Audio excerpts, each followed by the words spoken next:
tidak ada sopir malam yang suka melewati jalan lintas Rawawungu setelah tengah malam. Mereka bilang lampu jalan sering mati tiba-tiba, mesin sering mendadak macet, dan kadang terlihat bus tua berwarna pudar tanpa nomor trayek. Orang menyebutnya bus ke-404. Konon, bus itu bukan sekadar kendaraan, tapi gerbang menuju kota yang sudah hilang. Rawasari, kota yang lenyap oleh kebakaran massal tahun ke-1983. Namun yang lebih mengerikan, kebakaran itu tidak pernah selesai. Kota itu masih terbakar. Hanya saja apinya tidak terlihat manusia. Aldi, mahasiswa semester 5, sedang pulang dari rumah temannya. Hujan turun, seperti ditumpahkan dari gentong raksasa. Ia basah kuyup, menunggu di halte tua yang mulai karatan. Halte itu terkenal sebagai halte yang tidak ada dalam peta. Kadang ada, kadang hilang. Saat jam di ponselnya berubah dari jam 0:43 ke jam 0:44. Hujan tiba-tiba berhenti total. Bukan mereda, berhenti. Seolah ada tombol yang menonaktifkan cuaca. Kemudian lampu besar menembus kabut. Bukan suara mesin, bukan suara ban, bukan suara klakson. Hanya hening.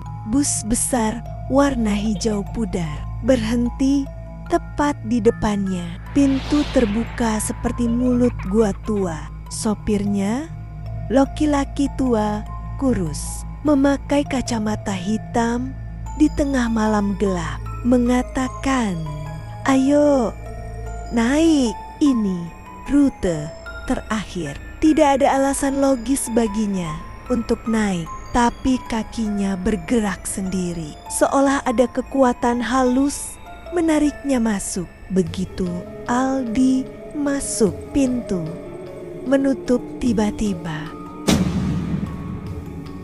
Suara itu seperti tulang retak. Interior bus berbeda dengan bus zaman sekarang. Kursinya busa coklat tua, sobek-sobek seperti dari tahun 70-an.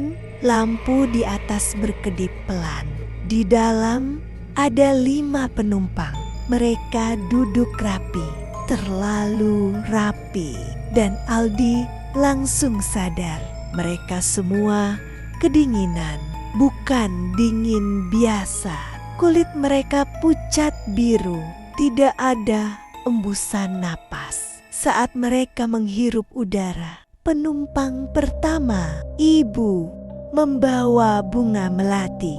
Hujannya deras ya nak, bibirnya tersenyum, tapi matanya kosong, seperti kaca bening tanpa pupil. Di deretan lain, remaja laki-laki menutupi wajah dengan hoodie basah. Namun dari bawah hoodie, Aldi melihat air hitam menetes tanpa henti. Perempuan berselendang merah duduk diam. Selendangnya penuh noda seperti bekas terbakar. Dan anak kecil itu yang rambutnya menutupi wajah. Ia tidak bergerak sama sekali, namun tangannya yang menggenggam boneka tampak bergetar pelan, seperti menahan tawa. Aldi mulai gelisah. Sopir tiba-tiba bicara, "Kalau kamu melihat sesuatu di luar jendela, pura-pura saja tidak melihat." Aldi merinding hebat. Bus mulai berjalan. Tapi jalannya bukan jalan yang Aldi kenal. Padahal ini masih daerah kota kecil.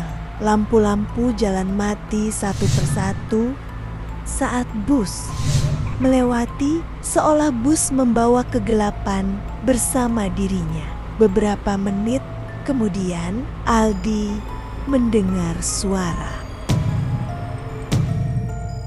Seperti seseorang berlari di luar. Ia menoleh ke jendela. Terlihat bayangan hitam berlari sejajar dengan kecepatan bus. Larinya tidak wajar.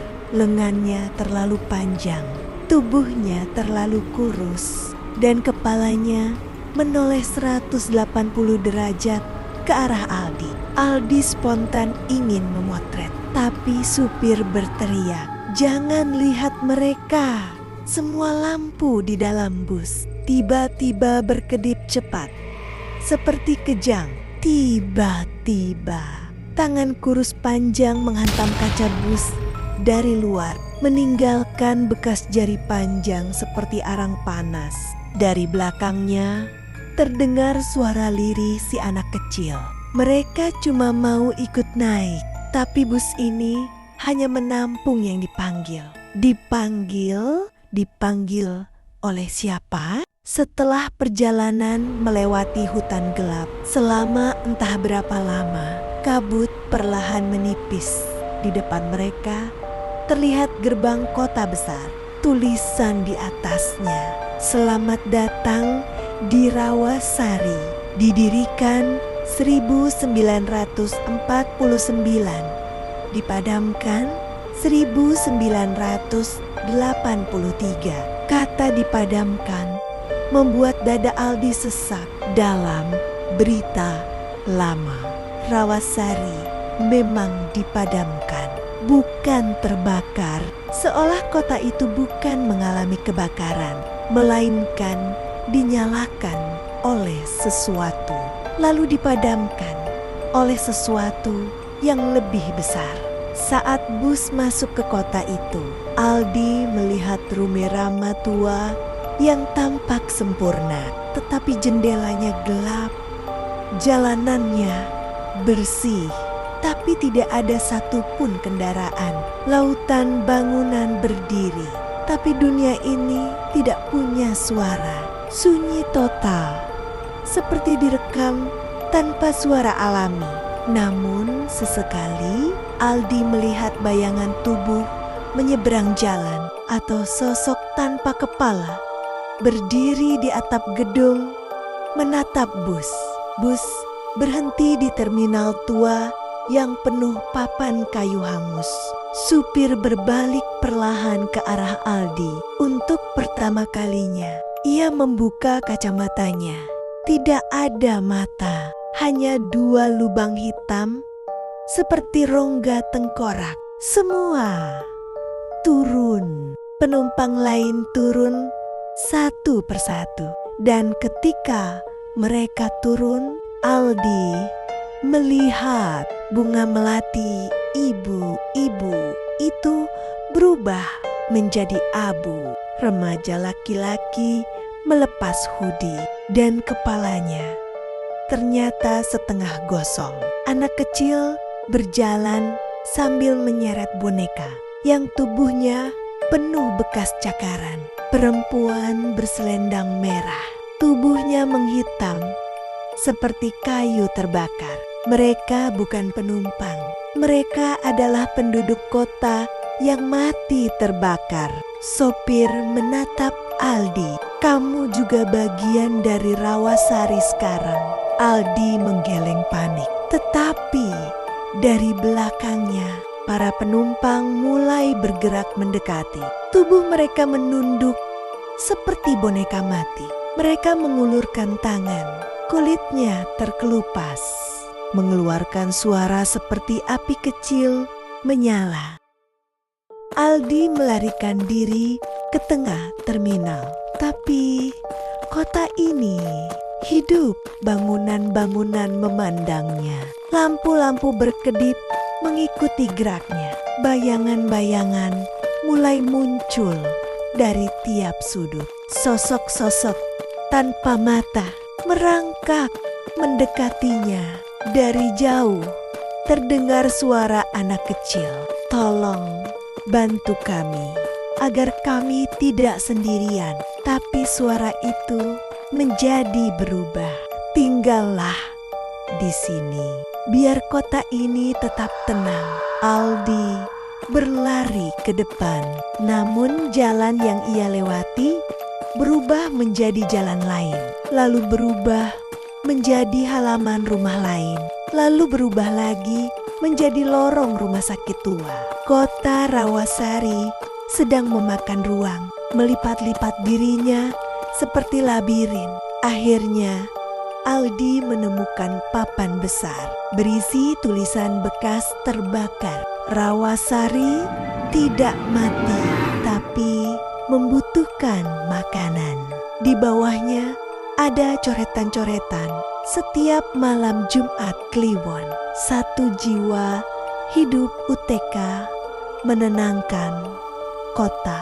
Bus 404 pengantar terakhir. Aldi semakin gemetar. Bus itu bukan gangguan, bukan misteri. Itu adalah alat ritual penjemput jiwa hidup untuk diberikan pada kota yang mati. Aldi berusaha kembali ke bus untuk kabur. Namun ketika sampai, bus itu berubah menjadi bus tua hangus, berkarat tanpa mesin. Di dalamnya hanya ada satu benda, ponsel Aldi sendiri. Ada rekaman video yang menyala otomatis. Durasi 44 menit dalam video itu. Aldi melihat dirinya sendiri di dalam bus, tapi wajahnya berubah. Kulitnya pucat, matanya kosong, mulutnya tersenyum lebar seperti retakan. Di menit terakhir terdengar suara supir. Penumpang baru telah terdaftar. Selamat datang, jiwa ke-44. Video berakhir.